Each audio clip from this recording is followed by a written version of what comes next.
warahmatullahi wabarakatuh. Om Swastiastu, Namo Buddhaya, Salam Kebajikan. Perkenalkan, saya Najla Weda Nabila, mahasiswi semester 3 Program Studi Manajemen di Universitas Linggabuana PGRI Sukabumi. Pada kesempatan ini, saya akan memaparkan materi mengenai seleksi karyawan.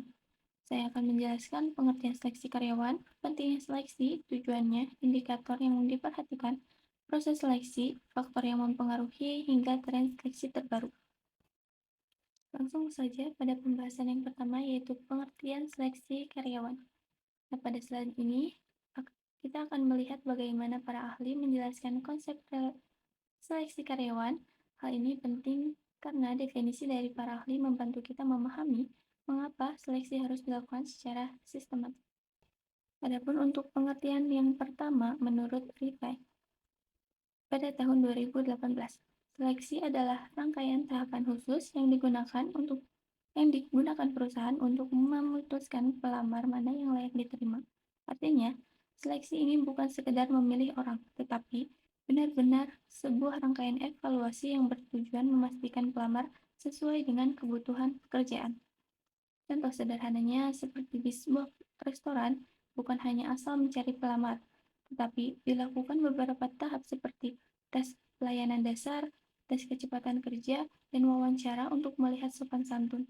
Semua itu dilakukan supaya yang dipilih benar-benar cocok. Seleksi menjadi sangat penting karena 3 alasan. Yang ke-1 ada kinerja perusahaan sangat bergantung pada kualitas bawahan.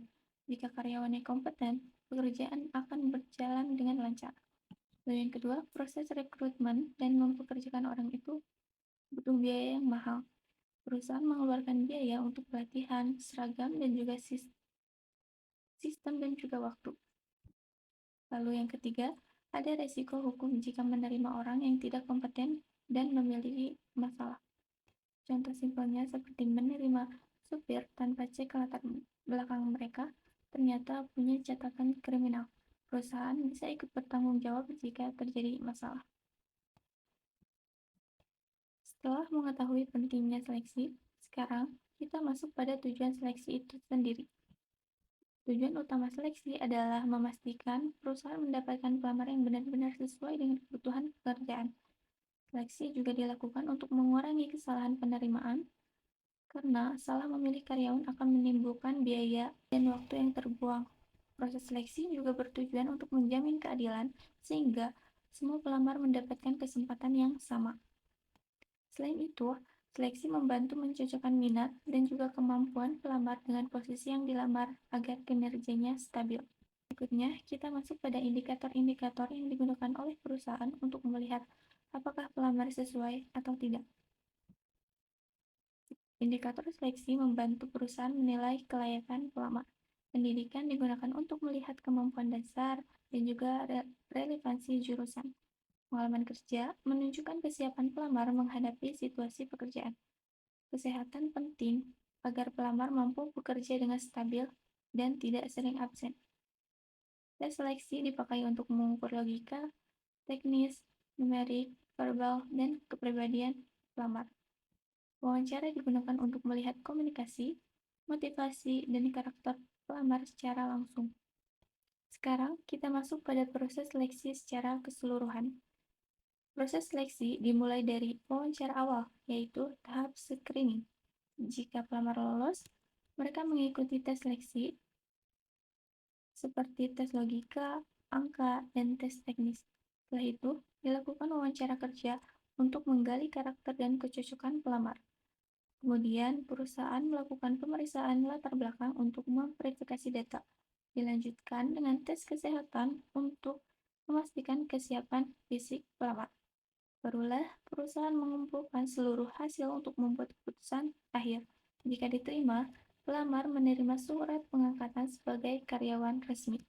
Selanjutnya, masuk pada bagian penting, yaitu faktor-faktor yang mempengaruhi seleksi karyawan. Faktor-faktor ini yang menentukan apakah proses seleksi berjalan efektif atau tidak. Beberapa faktor utama yang harus diperhatikan. Yang ke-1, kondisi penawaran tenaga kerja. Kondisi pasar tenaga kerja sangat mempengaruhi seleksi. Jika jumlah pelamar yang memenuhi syarat banyak, organisasi lebih mudah memilih kandidat yang terbaik. Namun, jika pelamar sedikit atau kualitasnya rendah, proses seleksi akan lebih lanjut. Contohnya, pekerjaan yang upah rendah atau syarat yang terlalu tinggi biasanya hanya menarik sedikit pelamar. Lalu yang kedua, ada etika dalam seleksi. Etika juga memegang peran penting jika keputusan seleksi dipengaruhi oleh kedekatan, hubungan keluarga, dan bahkan suap. Hasil seleksi pasti tidak akan objektif. Oleh karena itu, seleksi harus dilakukan secara profesional dan berdasarkan kompetensi, bukan kepentingan tertentu. Lalu yang ketiga, ketersediaan dana dan fasilitas. Keterbatasan dana menentukan jenis tes, alat seleksi, hingga jumlah karyawan yang bisa direkrut. Misalnya, jika anggaran yang kecil, perusahaan hanya dapat melakukan tes sederhana. Sebaliknya, perusahaan besar bisa menyediakan tes psikologi lengkap hingga assessment center. Lalu yang keempat, kesempatan yang sama, non-diskriminatif. Faktor ini menekankan pentingnya keadilan dalam seleksi. Di beberapa daerah masih terjadi diskriminasi berdasarkan jenis kelamin, agama, ataupun usia. Padahal seleksi harus memberi kesempatan yang sama bagi semua pelamar, agar hasilnya objektif dan tidak melanggar aturan. Lalu yang kelima ada analisis jabatan. Analisis jabatan adalah dasar utama seleksi. Melalui analisis jabatan, perusahaan mengetahui tugas, tanggung jawab, serta kriteria apa saja yang harus dipenuhi oleh pelamar. Tanpa analisis jabatan, perusahaan tidak bisa menentukan standar seleksi secara tepat. Lalu yang keenam adalah perencanaan SDM. Perencanaan sumber daya manusia memberi gambaran berapa jumlah karyawan yang dibutuhkan dan di posisi mana. Dengan perencanaan yang jelas, perusahaan bisa menentukan kualifikasi pelamar dan waktu seleksi yang paling tepat. Lalu yang ketujuh, rekrutmen, pengadaan tenaga kerja. Rekrutmen yang baik menghasilkan pelamar yang berkualitas. Jika rekrutmennya buruk, jumlah pelamar yang memenuhi syarat akan sedikit dan seleksi menjadi tidak efektif. Oleh karena itu, kualitas rekrutmen sangat memengaruhi kualitas seleksi. Selanjutnya, kita akan membahas faktor-faktor utama seleksi karyawan pada tahun 2025.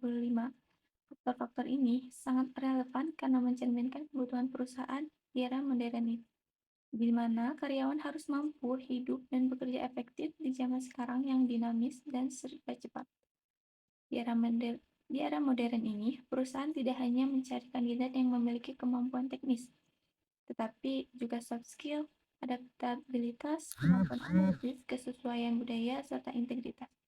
Semua faktor ini sangat penting agar perusahaan mendapatkan karyawan yang tepat dan siap menghadapi tantangan bisnis yang terus berkembang. Lalu yang pertama, ada pemahaman teknologi. Pada tahun 25, yang pertama ada pemahaman teknologi. Pada tahun 2025, hampir semua pekerjaan menuntut pemahaman teknologi. Kandidat harus bisa menggunakan alat kolaborasi digital, menganalisis data dasar, dan beradaptasi dengan otomatisasi atau AI. Lalu yang kedua, ada soft skill. Selain kemampuan teknis, soft skill sangat penting, misalnya komunikasi, pemecahan masalah, kerja tim, pengambilan keputusan, dan manajemen waktu. Ini membantu kerja efektif dan koordinasi tim. Lalu yang ketiga ada adaptabilitas dan growth mindset. Perubahan cepat menurut karyawan yang cepat belajar, fleksibel, dan mampu bekerja di situasi tidak pasti. Lalu yang keempat, kesesuaian budaya. Seleksi juga menilai keselarasan nilai dan etika kerja, kemampuan kerja lintas generasi, dan juga budaya, serta kontribusi positif dalam tim. Yang kelima, analisis dan berpikir kritis. Perusahaan kini membuat keputusan berbasis data. Kandidat perlu memahami data, menarik kesimpulan logis, dan mengambil keputusan berdasarkan bukti. Yang keenam, integritas dan tanggung jawab. Karakter seperti jujur, transparan, dan profesional semakin penting untuk menjaga reputasi perusahaan. Sebagai kesimpulannya, seleksi karyawan adalah proses penting untuk memastikan perusahaan mendapatkan orang yang paling tepat sesuai dengan kebutuhan pekerjaan. Seleksi yang dilakukan secara sistematis membantu mengurangi kesalahan penerimaan, menekan biaya, dan meningkatkan kualitas kinerja perusahaan. Dengan proses seleksi yang baik, perusahaan dapat memiliki sumber daya manusia yang kompeten dan mampu mendukung pencapaian tujuan organisasi. Baik, terima kasih. Itu saja yang bisa saya sampaikan. Semoga penjelasan yang telah saya sampaikan dapat bermanfaat dan menambah pemahaman kita mengenai proses seleksi karyawan ini. Terima kasih atas perhatian teman-teman. Wassalamualaikum warahmatullahi wabarakatuh.